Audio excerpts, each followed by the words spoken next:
They call it peacekeeping, but every move looks like pre-war positioning. Egypt has just planted troops not across the Nile, but across Ethiopia's frontier. የሶማሊያው የመከላከያ ሚኒስትር ካይሮ ገቡ የሚለው ዜናም ሆነ የግብጽ ሰራዊት በክፍለ ጦሮች ተደራጅቶ ሰሞኑን ሊገባ ነው የሚለው መረጃ ለብልጽግናው ሰፈር የሚያስበረግግም ሆነ የሚያሳስብ አይደለም። ምክንያቱም ግብጽ እንዲህ ያለ እድል እንዲቀናት ተግቶ ሰርቷል።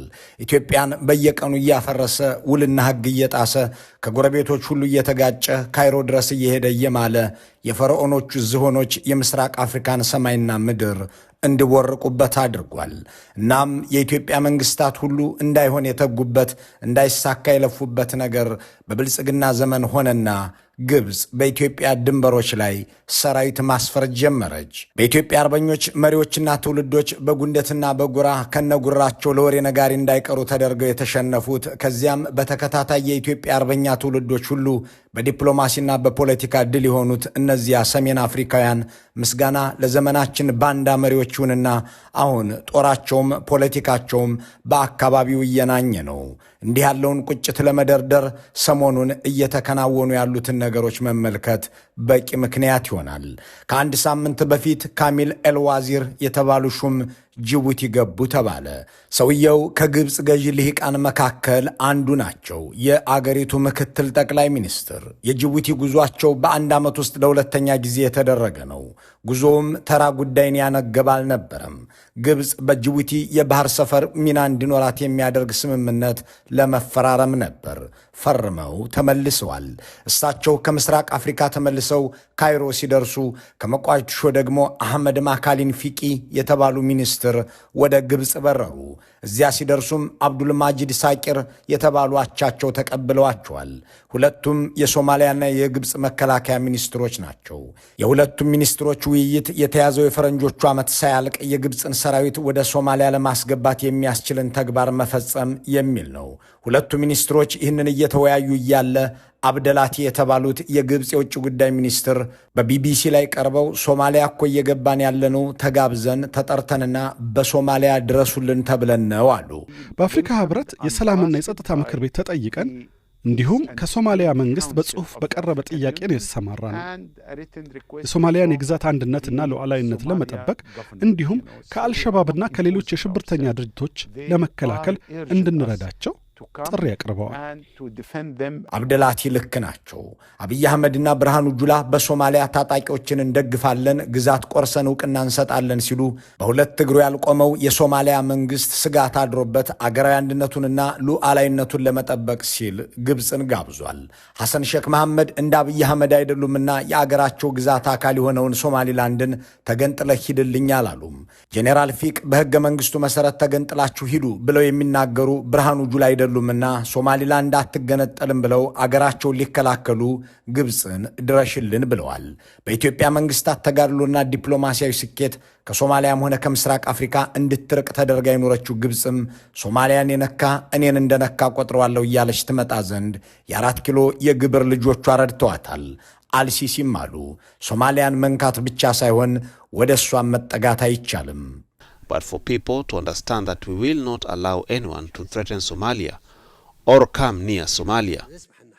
አብደላቲ እንዳሉት በሶማሊያ ግብዣ ግብጽ ሰራዊቷን ወደ ሶማሊያ ማስገባት ጀምራለች። ኤልሲሲ እንዳሉት የግብጽ ጦር ዓላማ ሶማሊያን ከኢትዮጵያ መከላከል ነው።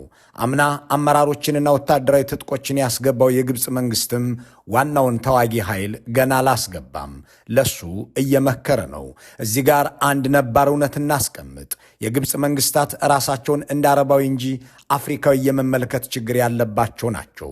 የግብጽ መንግስታት ራሳቸውን የሚመለከቱት እንደ አረባዊ እንጂ እንደ አፍሪካዊ አልነበረም። በእርግጥም የግብጽ መሪዎች ሁሉ አፍሪካዊ የመሆን ችግር ነበረባቸው። እናም በአፍሪካ ህብረት ስር በሚሰማሩ የሰላም ማስከበር ተግባራት ላይ ሁሉ አንድም ጊዜ ተሳትፈው አያውቁም። የተባበሩት መንግስታት በሚያቋቁማቸው የሰላም ማስከበር ተልእኮች ላይ እንጂ የአፍሪካ ህብረት በሚያሰማራቸው ዘመቻዎች ላይ የመግባት ልምድ የላቸውም። በሶማሊያ ውስጥ የብልጽግናው አገዛዝ የፈጠረው ውድቀትና አገራዊ ውርደት ግን ለነሱ ከሰማይ የወረደ መና ሆኖላቸው በአፍሪካ ህብረት ስር በሰላም ማስከበር ስም ወደ ሶማሊያ እየገቡ ነው። አቀባበል የሚያደርገው ደግሞ የነ ብርሃኑ ጁላ ጦር መሆኑ አስገራሚ ያደርገዋል።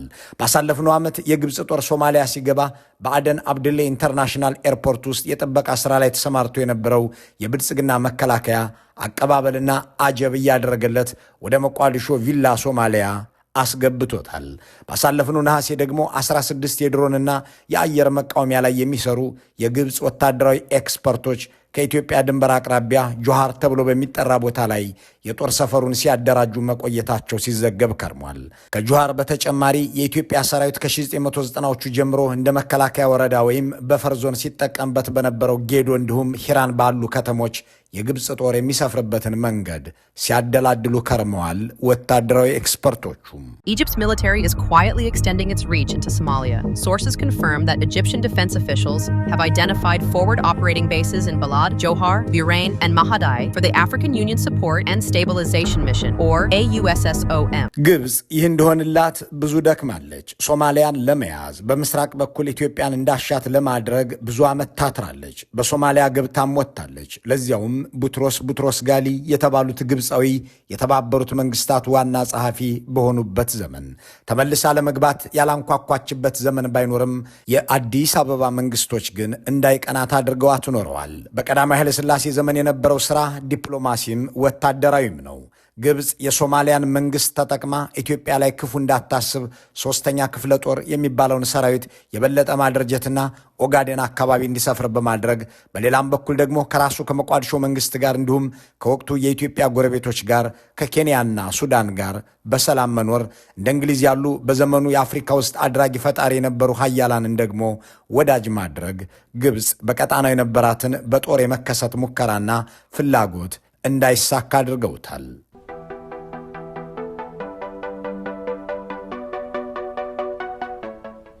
ቀዳማዊ ኃይለ ሥላሴ በግብጽ መሪዎች አይዞህ የሚባለውንና ኢትዮጵያ ላይ ወረራ እንዲከፍት የተላከውን ዚያድ ባሬን በ1950ዎቹ መጨረሻ የከፈተባቸውን ወረራ ቀልብሰው ከዚያ በኋላ መልካም ጉርብትና ለማስቀጠል ጥረው ነበር። የደርግ መንግስት ወደ ስልጣን ሲመጣ ደግሞ የኢትዮጵያ ውስጣዊ ሁኔታ የተመቸ ነው ብሎ ያሰበው ኮሎኔል ዚያድ ባሬ ምሳችን ድሬዳዋ፣ እራታችን ናዝሬት እያለ ውጊያ እንዲከፍት የግብጾች ሚና የጎላ እንደነበር ተጽፏል። ትጥቅ ከማቅረብ በተጨማሪ ወታደራዊ አማካሪዎችን በጦር ሜዳ የሶማሊያን ወረራ ምክንያታዊ የሚያደርጉ ዲፕሎማቶችን ደግሞ በዲፕሎማሲው መድረክ አሰማርታ ተፋለማለች ግብጽ። በዚህ አጋጣሚ ሶማሊያ የገባው የግብጽ ጦር ግን ብዙ ጊዜ እንዲቆይ ሆኗል። ሶማሊያ በኢትዮጵያ ላይ የፈጸመችው ወረራ በሽንፈት ተደምድሞ አገሪቱ በርስ በርስ ጦርነት ስትጠመድ ግብጽ ለዚያድ ባሬ መንግስት ከፍተኛ ድጋፍ በማድረግ የሶማሊላንድን ተገንጣዮች መዋጋት ያዘች። ሶማሊላንዳውያንም ወደ ኢትዮጵያ ተፈናቀሉ። ኢትዮጵያ በአንጻሩ በግዛቷ ውስጥ ሃርቲሼክ የተሰኘ ስደተኞች መጠለያ ጣቢያ ውስጥ ከተሰባሰቡት 250 ሺህ ሶማሊላንዳውያን የሶማሊያ ብሔራዊ ንቅናቄ የተባለን ታጣቂ ኃይል እንዲደግፉ አድርጋ በግብጽ የሚደገፈውን ዚያድ ባሬን በእጅ አዙር ተዋጋች። ሆኖም የዚያድ ባሬን መንግስት ግብጾች አልታደጉትም። ሶማሊያ የጦር አበጋዞች ምድር ሆና በርስ በርስ ጦርነት ውስጥ ስትገባ ዚያድ ባሬ ከሞቃዲሾ ሸሽቶ ወደ ናይጄሪያ ሲፈረጥጥ የግብጽ ጦርም በመርከብ ተሳፍሮና በአውሮፕላን በሮ ካይሮ ገባ። በውክልና ጦርነቱ ኢትዮጵያ አሸንፋ ከሶማሊያ የወጣው የግብጽ ጦር በድጋሚ የተመለሰው ብዙ ዓመት ሳይቆይ ነበር። ልክ እንደ ዚያድ ባሬ ከአዲስ አበባም መንግስቱ ኃይለማርያምም ተሸንፎ ወደ ዚምባብዌ ሸሽቶ ነበርና በኢትዮጵያ የተቋቋመው ጊዜያዊ መንግስት ነበር። የወቅቱ የኢትዮጵያ የሽግግር መንግስትም በፈረንጅ ቆጠራ በ1993 መጀመሪያ ወራት በሶማሊያ የሚካሄደውን ጦርነትና የህዝብ ልቂት ለማስቆም በአዲስ አበባ የተባበሩት መንግስታት ስብሰባ እንዲጠራ ሎቢ አድርጎ ተሳካለት። ስብሰባውን የመሩት የወቅቱ የተባበሩት መንግስታት ዋና ጸሐፊ ግብፃዊው ቡትሮስ ጋሊና የኢትዮጵያ የሽግግር መንግስት ፕሬዝዳንት መለስ ዜናዊ እንዲሁም የውጭ ጉዳይ ሚኒስትሩ ስዩም መስፍን ነበሩ። በዚያ ስብሰባ ላይም የሶማሊያ የጦር አበጋዞች በአዲስ አበባው ስብሰባ ላይ ትጥቅ ለመፍታት ወሰኑ። ፕሬዝዳንት መለስ ዜናዊ እንዳሉት የሶማሊያውያን ችግር በቅድሚያ መፈታት ያለበት በራሳችሁ በሶማሊያውያን ነው። በቀጣይ ይህንን ስብሰባ ማካሄድም ያለብን እዚያው በእናንተ ሀገር በሶማሊያ ነው። የኢትዮጵያ የሽግግር መንግስት ይህንን በማዘጋጀቱና የሽግግሩ ፕሬዝዳንት መለስ ዜናዊ ደግሞ ልዩ ትኩረት ሰጥተው ለዚህ ሰላማዊ መፍትሄ በመስራታቸው አመሰግናለሁ።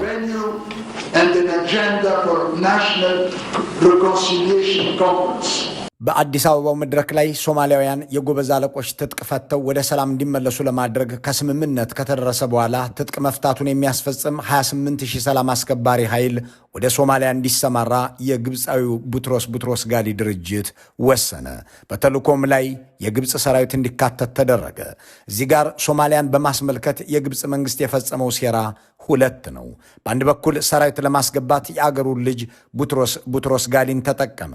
በሌላ በኩል ደግሞ በአዲስ አበባው ስምምነት ሁሉም የሶማሊያ ኃይሎች ተስማምተው ከወጡና ወደ አገራቸው ከተመለሱ በኋላ በግብፅ የሚደገፈውና የኢትዮጵያን የማስማማት ዕቅድ ለማክሸፍ ይሆናል ተብሎ የተመረጠው የሶማሊያ ብሔራዊ ጥምረት የሚል ድርጅት የነበረው ጄኔራል መሐመድ ፋራህ አይዲድ ከስምምነቱ እንዲወጣ አደረገ። አይዲድም ይህንኑ አወጀ።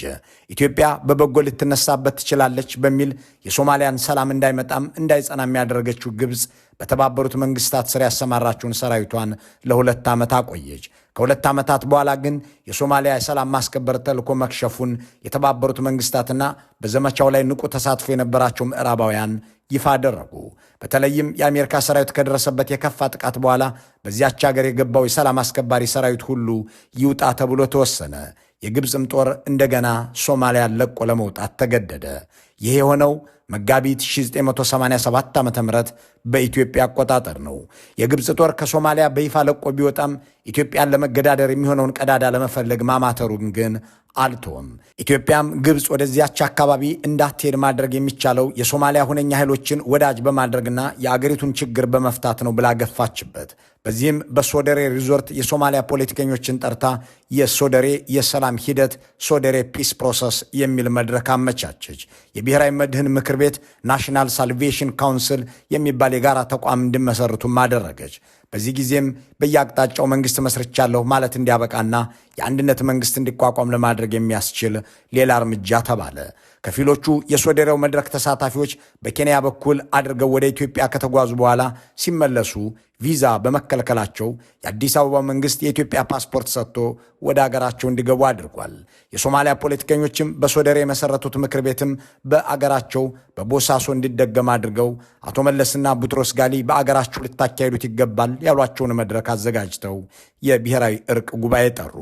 የዚያድ ባሬን መንግስት ደግፋ ሶማሌላንዶችን ስትዋጋ የነበረችው ግብፅ የሞቃዲሾ መንግስት ሲፈርስና የተመሰረተው የሽግግር መንግስት በኢትዮጵያ ጥላ ስር እንደወደቀ ስታውቅ ለሶማሊላንድ የባህር ክልል ስጭኝ፣ ወታደራዊ ስምምነትም እንፈርም የሚል ጥያቄ አቀረበች። ሆኖም ይህንን የግብፅን ጥያቄ ሶማሊላንድ አዎንታዊ ምላሽ የምትሰጠው ኢትዮጵያን አስፈቅዳ ነበርና የካይሮ ጥያቄ ውድቅ ሆነ። ወትሮም ቢሆን በግብፅ ይታገዝ የነበረው ዚያድ ባሬ ጄኖሳይድ ፈጽሞብናል ለሚሉት ሶማሊላንዶች ይህ ጉዳይ ቅቡልነት አልነበረውም። ከዚያን ጊዜ ወዲህ ግብፅ በሶማሊያ ፖለቲካ ላይ ተደማጭነትና ሚና እንዳይኖራት ያደረገው የኢትዮጵያ መንግስት ይህንኑ የበላይነቱን ይዞ አስቀጠለ። በአፄ ኃይለ ሥላሴም በደርግም ሆነ በኢህአዴግ ዘመን በጅቡቲ ሚና፣ በኢህአዴግ ዘመን ደግሞ በሶማሊያ ተሰሚነት እንዳይኖራት የተደረገችው ግብፅ በሌላኛው የኢትዮጵያ ጎረቤት ብቅ ያለችው በኤርትራ በኩል አድርጋ ነበር።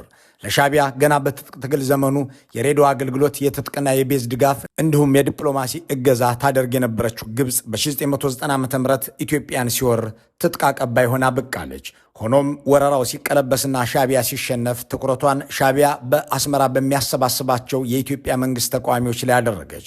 ለነ ብርሃኑ ነጋ ገንዘብ የምትልክ እንደ ኢሳት ያሉ የፕሮፓጋንዳ አፈሙዞችን የምትቀልብ ሆና ተቀነበበች። እንዲህ ባሉ ሂደቶች በኢትዮጵያውያን ዲፕሎማቶች ጥረት በኢትዮጵያ ወታደሮች ደም የተመሰረተው የሶማሊያ መንግስት ነው እንግዲህ ዛሬ ኢትዮጵያን እንደ ጠላት ቆጥሮ ግብፅን ድረሽልኝ ሲል የተገኘው። እናም አሁን የሶማሊያው መከላከያ ሚኒስትር ካይሮ ሄደው የግብፅን መከላከያ ኃይል ይዘው ወደ አገራቸው ይመለሳሉ። የሚያመጡት የግብፅም ሰራዊት በኢትዮጵያ ድንበር አቅራቢያ ይሰፍራል።